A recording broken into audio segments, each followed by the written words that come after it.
Video from inside Chilean flight LATAM 800 capturing the aftermath of some harrowing moments. On board the flight from Sydney to Auckland, New Zealand, 50 injured passengers and crew members. At least one lying on the floor, others with bleeding head injuries after being thrown to the ceiling.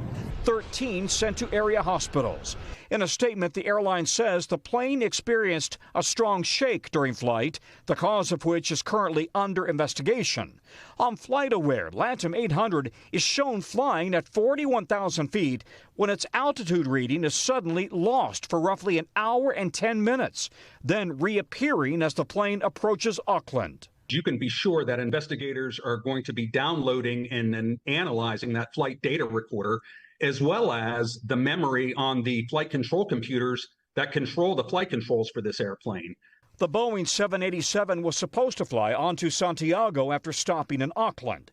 Meanwhile, NBC News has confirmed the Justice Department has launched a new criminal investigation into Boeing, following the blowout of the door plug on a 737 MAX 9 in January.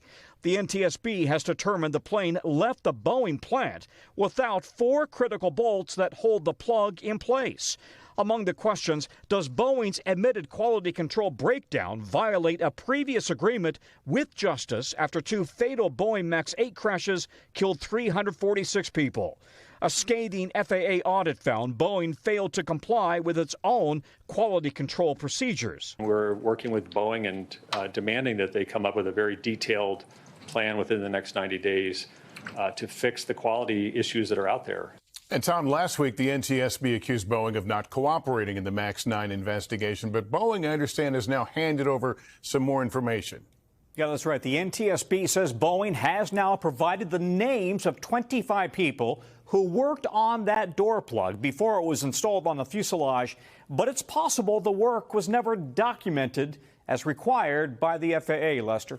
Thanks for watching. Stay updated about breaking news and top stories on the NBC News app or follow us on social media.